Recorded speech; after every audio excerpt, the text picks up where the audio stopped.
nakasama pa, makapasa sa kanya. Dito, hindi dito pinag-usapan kung ikaw may choir.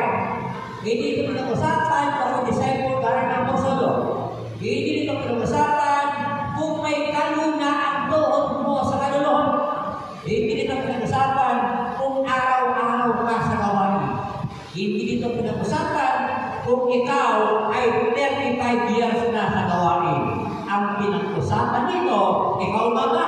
Ako nakapasa sa Diyos. Paano natin malalaman na ikaw at ako nakapasa sa Diyos? At paano din natin malalaman na ikaw at ako hindi nakapasa sa Diyos? Halimbawa, noon nangako ka, kahit anong mangyaring problema pagsabot, maglilingkod ka sa Diyos. Sapagat pinagaling ka sa sakit mong kanser, lubog ka sa utang noon, nakarecover ka. Ang pangako mo noon kahit anong mangyari, maglilingkod ka.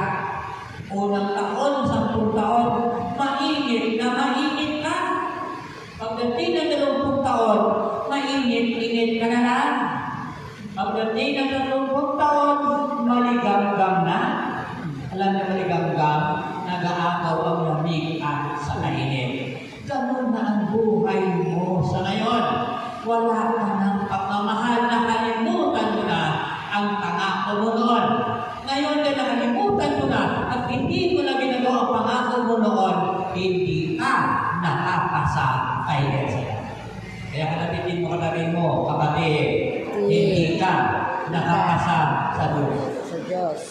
Pero habang tumatagal,